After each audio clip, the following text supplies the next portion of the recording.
Humanity's marrow was chilled not by the sub-zero temperatures of Kepler 186f's ice-choked plains, but by the apex predators native to this unforgiving world.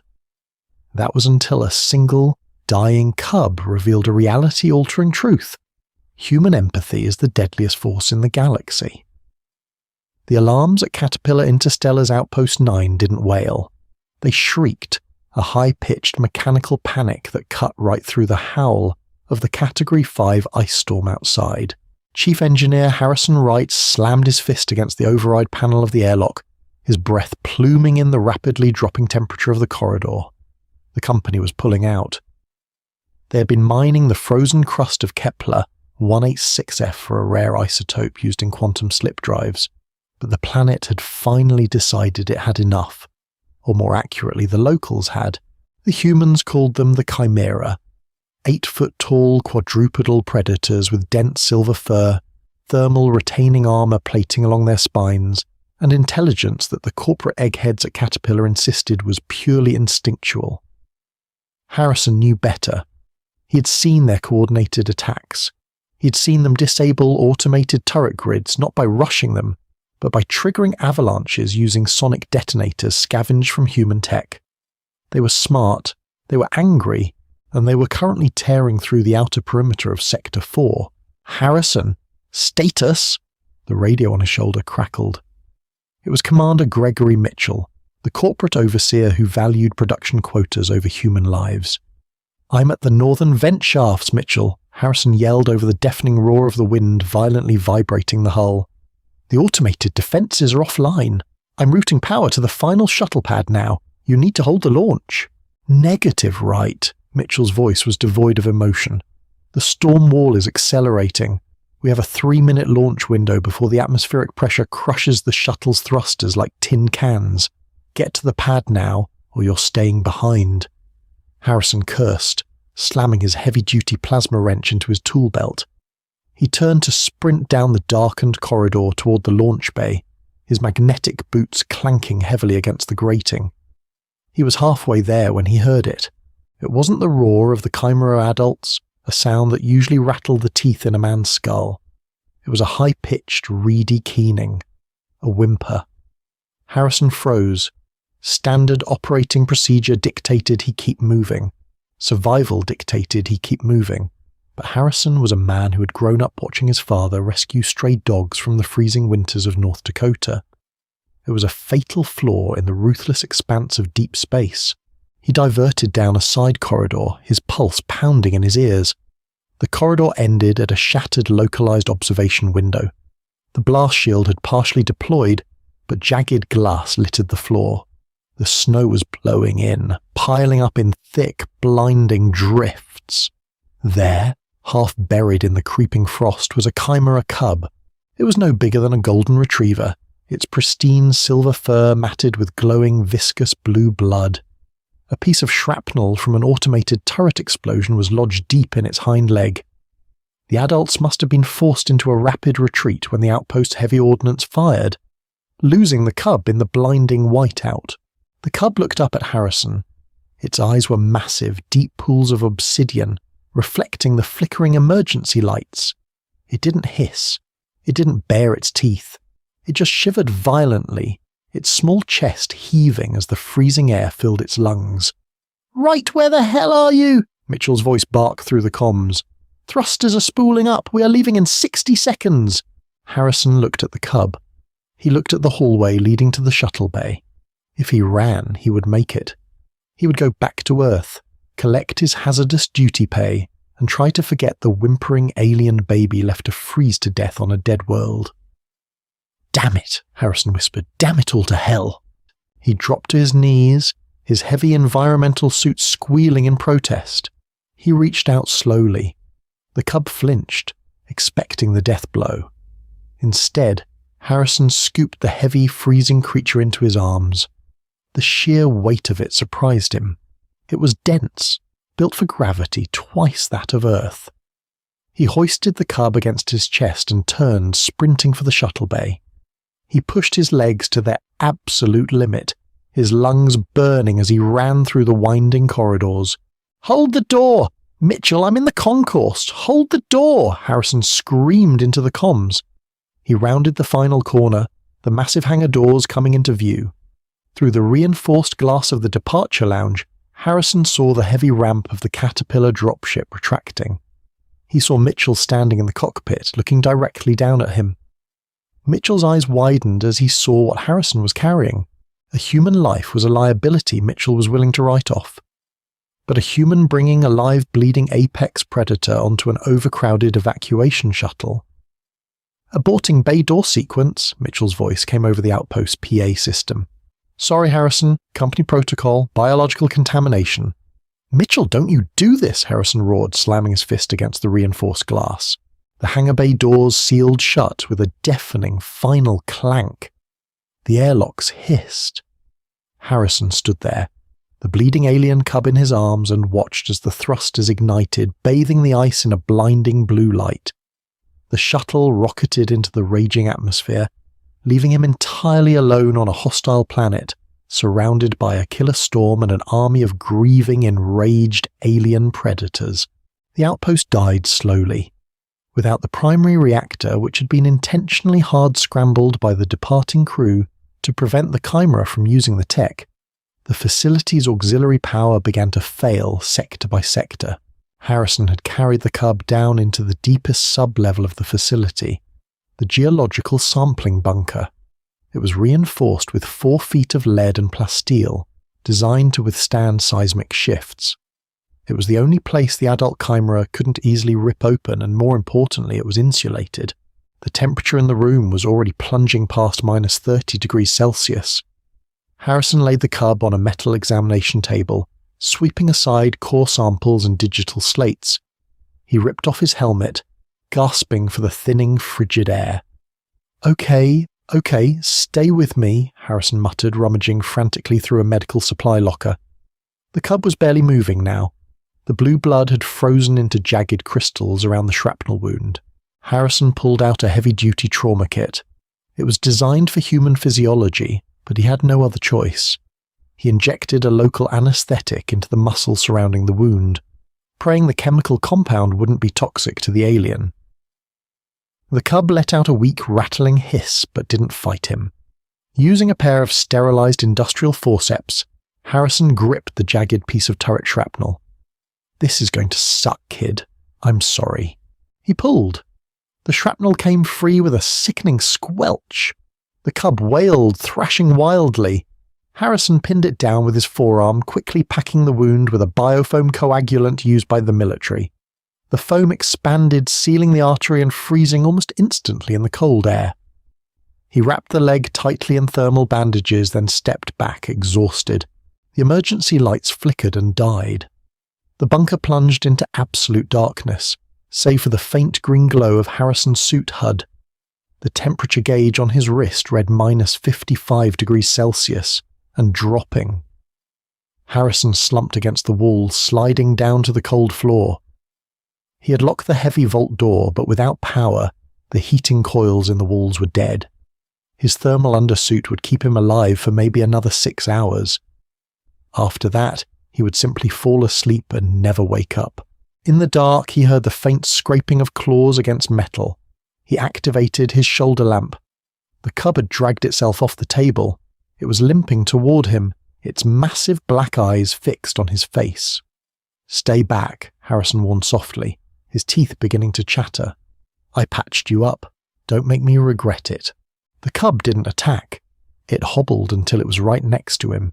It nudged his armoured leg with its cold, wet nose. Then, surprisingly, it collapsed heavily across his lap, curling into a tight ball like a massive silver dog. Harrison stared at it. The beast whose parents had torn his crewmates limb from limb was currently using him as a bed. Hour by hour, the cold crept in. Harrison's toes went numb, then his fingers. His breath froze into ice on the collar of his suit. He began to drift into that dangerous, comfortable lethargy that preceded freezing to death. His vision blurred. He thought of Earth. He thought of his father's dogs. Then he felt something strange. Heat. He blinked. Shaking his head to clear the fog, he looked down. The Chimera Cub in his lap wasn't just resting. Its silver fur was beginning to emit a faint, pulsating amber glow. Harrison reached down, taking off his heavy work glove. He touched the cub's fur. He recoiled. It was hot. Not just warm, hot. Like touching the hood of a car that had been running in the summer sun. He quickly checked his wrist scanner. The ambient temperature in the room was minus 80 degrees Celsius, but the localized temperature radiating from the cub was a staggering 45 degrees Celsius. What are you? Harrison whispered. He remembered a buried report he had found in the Caterpillar database weeks ago, one that Mitchell had classified. The Chimera didn't just survive the deep freeze of Kepler 186f through thick fur. They were endothermic reactors. Their bodies could synthesize ambient radiation and kinetic friction into pure thermal energy. They were living, breathing furnaces. The cub shifted, wrapping its thick, heavy tail around Harrison's waist, pulling itself tighter against his chest. The immense heat radiated through his suit, thawing his freezing blood. It was sharing its heat. It was keeping him alive. For 3 days, the storm raged above them. For 3 days, Harrison and the cub, whom he had stubbornly named Penny after the copper colour her fur turned when she was radiating heat, huddled in the dark. Harrison shared his military rations with her, discovering that the Chimera possessed a highly adaptable digestive system. In return, Penny kept the lethal cold at bay. More than that, Harrison realized the corporate scientists were liars. Penny wasn't a dumb animal. When Harrison tapped his fingers in a rhythm against the floor, Penny would mimic it with her claws. When he pointed to the water recycler, she understood and brought him his canteen. She was highly sentient, and she understood on a profound level that this human had sacrificed his own escape to save her. By the 4th day, the trembling in the floor stopped. The storm had broken. But as Harrison stood up, stretching his cramped muscles, a new sound echoed down the ventilation shafts. It wasn't the wind. It was the heavy, rhythmic thud of massive claws tearing through the outpost's outer blast doors. The Chimera had returned, and they were hunting. The security monitors in the bunker had a backup battery. Harrison flicked them on, holding his breath. The grainy black and white feed showed the main concourse above them. The armoured doors, built to withstand a tank shell, were peeled back like tin foil. Moving through the wreckage were the adults. There were at least 30 of them. They moved with terrifying military precision, not like a pack of wolves, but like a SWAT team clearing a building. They communicated in low, rhythmic chuffs and sharp clicks. They were heavily armoured in thick, bone-like plates, and several of them carried long, jagged lances that glowed with scavenged plasma energy. "Oh, God," Harrison breathed, his hand instinctively dropping to the heavy mining pistol on his hip. It was a pathetic weapon against 30 apex predators, but it was all he had. Penny whimpered, stepping up to the monitor. She placed a heavy, clawed paw against the screen, letting out a sharp, trilling chirp. "Your folks," Harrison said, his voice tight. "They're looking for you, or they're looking to finish what they started with us." He watched the screen as the largest of the pack stepped into view. It was a matriarch. She was easily 9 feet tall at the shoulder, her fur completely white, crisscrossed with deep, angry scars. She didn't carry a weapon. She didn't need to. Her sheer size commanded absolute authority. She sniffed the air, her massive head swiveling directly toward the camera, toward the access hatch leading to the sub-levels. She'd caught their scent. "They're coming down," Harrison said, backing away from the console. He grabbed his pistol and moved to the heavy vault door of the bunker. He could lock it, but he had seen what they did to the main blast doors. It would only buy him minutes. He looked at Penny. Her leg was mostly healed, the biofoam having done its job. She was standing tall, the amber heat radiating from her fur. "Listen to me," Harrison said, dropping to one knee in front of her. He didn't know how much of his English she understood, but he hoped his tone conveyed the message. He pointed to the heavy air duct near the ceiling. "I'll boost you up there. You can crawl out. They'll smell you, they'll find you, but I can't go with you." Penny stared at him, her dark eyes unreadable. She let out a low rumble, shaking her head side to side. "Penny, go," Harrison urged, pointing again. They'll kill me. It's what they do to humans. Before he could say another word, the heavy vault door shuddered violently. Dust rained from the ceiling. A deafening boom echoed through the small bunker. They were ramming the door. Boom! The steel hinges screamed, bending inward. Harrison stood up, pushing Penny behind him. He raised his mining pistol, his hands shaking. He had survived the cold, he had survived the betrayal of his own commander, but he wasn't going to survive this. He was a dead man standing. Crash! The vault door blew off its hinges, slamming into the concrete floor with a force that knocked Harrison off his feet. He hit the ground hard, his pistol sliding out of reach. Through the dust and settling debris, the massive form of the matriarch stepped into the room. Up close, she was a nightmare of muscle and fury. Her breath came in heavy, steaming plumes. Behind her, a dozen warriors filed in, their plasma lances humming with lethal energy. The matriarch looked down at Harrison, her eyes burning with centuries of territorial rage. She bared her fangs, a terrifying array of serrated bone, and raised a massive clawed hand to deliver the killing blow. Harrison closed his eyes, bracing for the end. A sharp, ear-piercing shriek shattered the silence. It wasn't a roar of attack, it was a command. Harrison opened his eyes. Penny had leapt over him. The tiny cub stood squarely between the terrified human engineer and the towering 9-foot-tall matriarch of her species. Penny bared her own tiny teeth, but not at Harrison. She snarled at the matriarch, throwing her front paws out wide, shielding Harrison's body. She unleashed a rapid-fire sequence of clicks, trills, and deep, guttural chuffs. The warriors behind the matriarch froze, lowering their lances in sheer shock. The matriarch halted, her claw inches from Harrison's face. She stared at the cub, her rage momentarily eclipsed by absolute disbelief. She let out a low, questioning rumble. Penny didn't back down. She turned her head, pointing with her snout to the medical bandages tightly wrapped around her hind leg. She then pointed her snout directly at Harrison. She stepped backward, pressing her warm body against Harrison's chest, wrapping her tail around his arm in a protective, claiming gesture. "He saved me," the gesture screamed. "He is mine." The bunker fell dead silent. The only sound was the humming of the plasma lances and Harrison's ragged breathing. The matriarch slowly lowered her massive head, sniffing the biofoam on Penny's leg. She smelled the human blood on the bandages.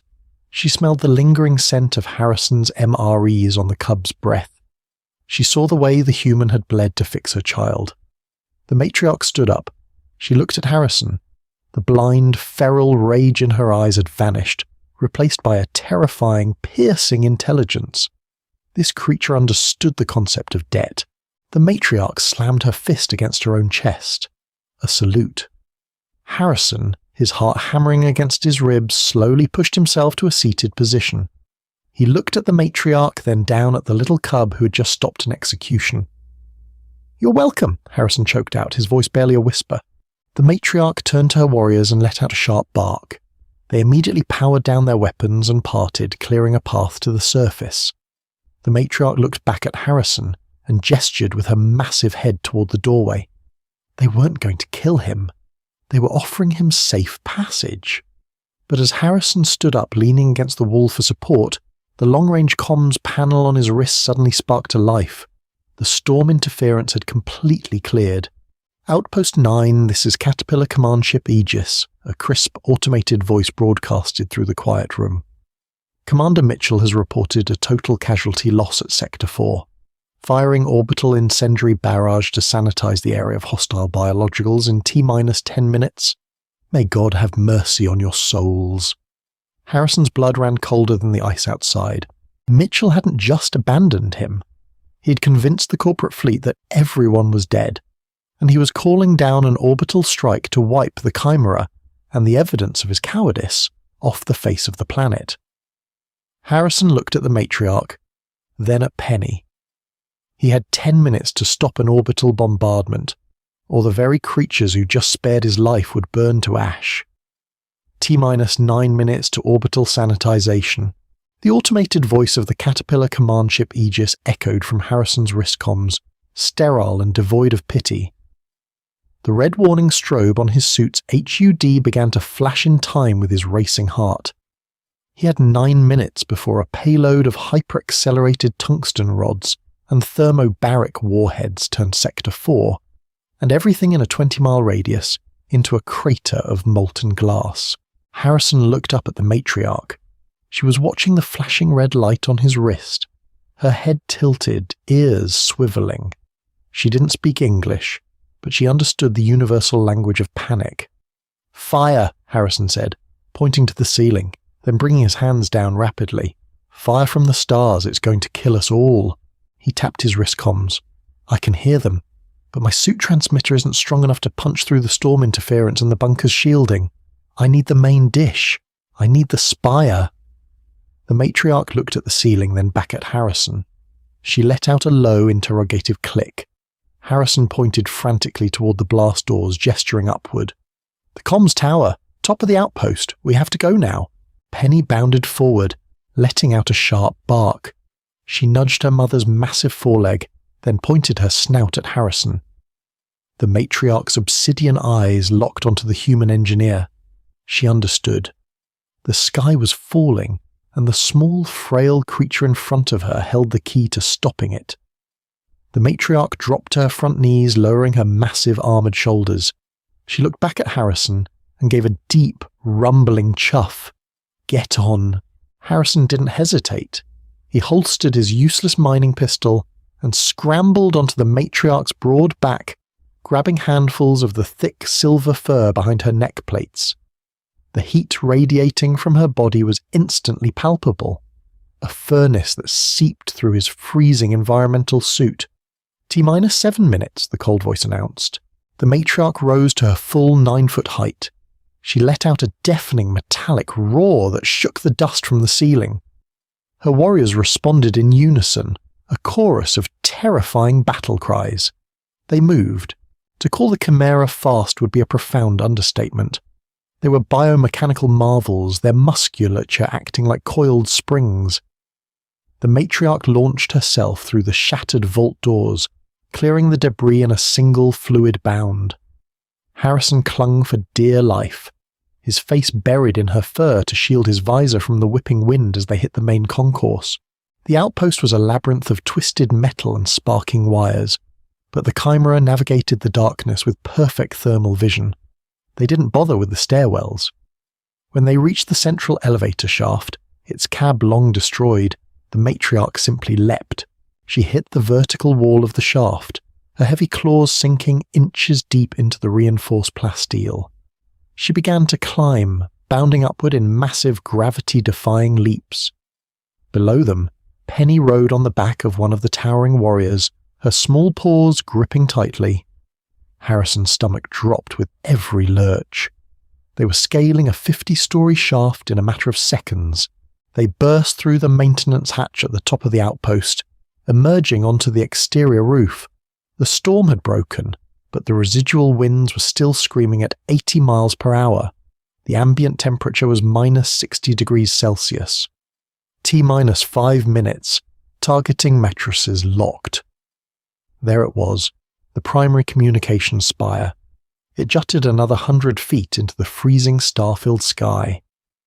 But Harrison's stomach twisted into a cold knot. Commander Mitchell hadn't just scrambled the reactor, he had sabotaged the transmission dish. The primary alignment struts were severed. The dish was slumped downward, staring uselessly at the ice below. The matriarch scrambled up the icy incline of the roof, depositing Harrison directly at the base of the spire.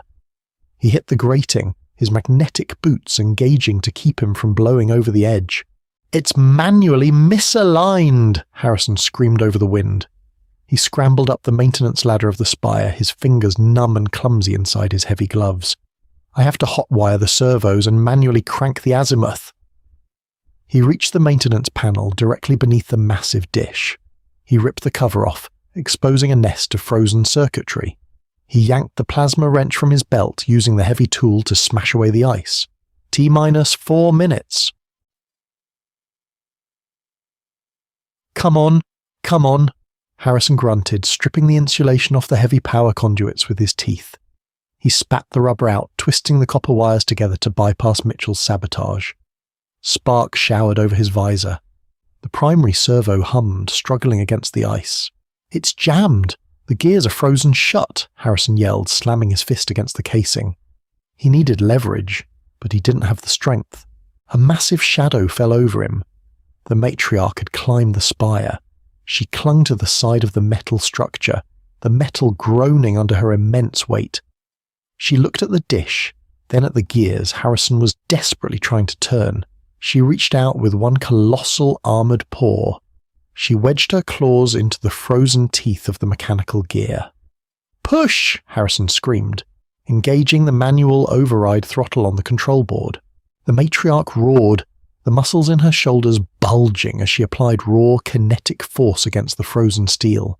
The ice cracked like a gunshot. The heavy metal gears shrieked in protest, then slowly, agonizingly, began to grind upward. The massive parabolic dish tipped back toward the sky, aiming directly at the orbital coordinates of the Aegis. "Hold it there! Do not let go!" Harrison yelled. He jacked his wrist comms directly into the spire's hardline port. T-2 minutes. Munitions armed. Harrison frantically typed his command codes into his wrist terminal. Wright. H. Chief Engineer, Outpost 9. The terminal blinked red. Access denied. Override code required. "Mitchell locked me out of the comms grid," Harrison breathed, sheer panic gripping his throat. He was staring at his own execution. Penny suddenly appeared on the platform beside him. The cub pressed her warm body against his leg, letting out a soft, trilling chirp. She looked up at the stars. Harrison took a deep breath, his hands shaking. He didn't need the standard corporate comms grid. He was an engineer, he knew the back door. He didn't dial the outpost frequency. He dialed the emergency distress bandwidth used by the United Earth Navy, legally mandated to be open on all interstellar vessels, bypassing corporate encryption entirely. He slammed the transmit button. "Mayday, mayday, mayday! This is Chief Engineer Harrison Wright on Kepler 186F, transmitting in the blind. Aegis Command, abort the strike, abort the strike." Static hissed in his ear. T-60 seconds. "Damn it, answer me," Harrison screamed. "We are not dead! Sector 4 is secure! Abort the launch sequence!" For a terrifying 5 seconds there was nothing but the howl of the wind. Then a voice crackled through the comms. It wasn't the automated computer. It was deep, authoritative, and distinctly human. "This is Admiral Richard Hayes, Fleet Commander of the Aegis. Identify yourself.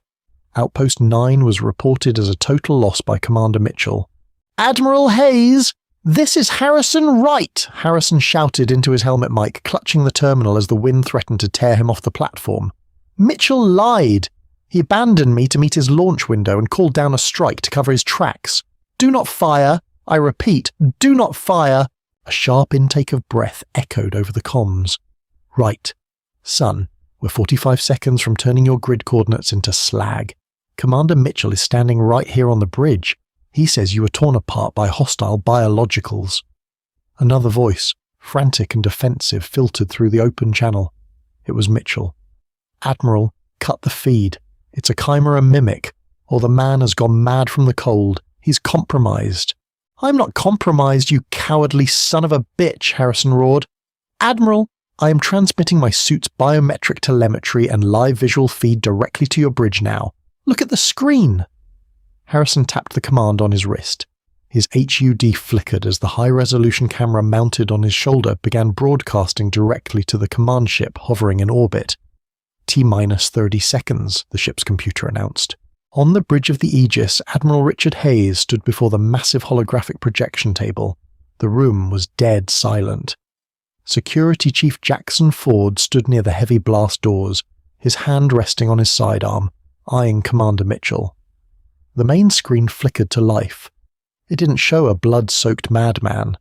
It showed Harrison Wright, shivering but very much alive, standing on the freezing gantry of the comms spire. But what made Admiral Hayes's blood run cold was what stood with him. Looming over the human engineer, holding the massive transmission gear in place with a single, heavily muscled arm, was a 9-foot-tall Chimera matriarch. Surrounding the base of the spire were a dozen more of the terrifying apex predators. "Look at them, Admiral," Mitchell yelled, his face pale. "They've got him hostage. They're using him. Fire the damn weapons." "Shut up, Mitchell," Admiral Hayes snapped, his eyes locked on the feed. The camera panned down. Standing right beside Harrison's armoured leg, completely unbothered by the human's presence, was a Chimera cub. The cub had a thick human-made thermal bandage wrapped expertly around its hind leg. "Admiral," Harrison's voice crackled through the speakers, laced with exhaustion and defiance. "The local fauna are not mindless beasts. They are a Class 4 sentient species. They have a social structure, they use tools, and they understand the concept of debt. I saved one of their cubs when Mitchell locked me out of the shuttle. In return, they just shielded me from the storm and helped me manually realign this dish so I could stop you from murdering them." Hayes stared at the screen. The matriarch, as if sensing the gravity of the moment, looked directly into the camera lens. She didn't snarl. She slowly lowered her head, placing her free hand over her massive chest in the same salute she had given Harrison in the bunker. It was an undeniable display of sapience. T-minus 15 seconds, Mitchell lunged for the tactical console. "You're a fool, Hayes. They're monsters. I'm initiating the manual override." "Ford!" Hayes barked. Security Chief Jackson Ford was already moving. He crossed the deck in 3 massive strides, grabbing Mitchell by the collar of his uniform and slamming him face first onto the deck plating. Ford pinned the commander's arm behind his back, drawing his stun baton. "You're under arrest, Commander," Ford growled. "Stay down." T-minus 10 seconds. Admiral Hayes slammed his hand down on the primary red kill switch on the command console. "Computer. Authorization code Alpha Tango 7. Belay the orbital strike. Disarm all thermobaric warheads and stand down targeting matrices immediately." The bridge held its collective breath. "Authorization accepted," the computer chimed. "Targeting matrices disengaged, munitions safed." On Kepler 186F, Harrison collapsed against the railing of the spire. He ripped his helmet off, not caring about the freezing wind. He sucked in massive lungfuls of the thin, icy air, laughing hysterically. "We did it!" Harrison choked out, looking at the matriarch. "They stopped the launch!" The matriarch released her grip on the heavy gear. The massive dish remained pointed at the sky.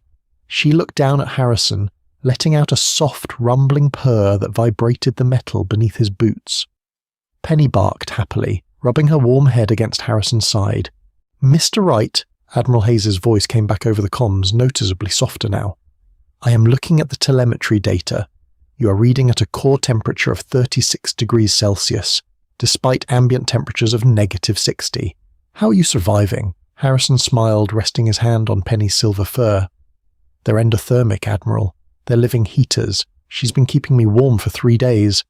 "I'll be damned," Hayes whispered. "We're sending a heavily shielded dropship down to your coordinates immediately. We'll get you out of there, son." "Negative, Admiral," Harrison said, surprising himself.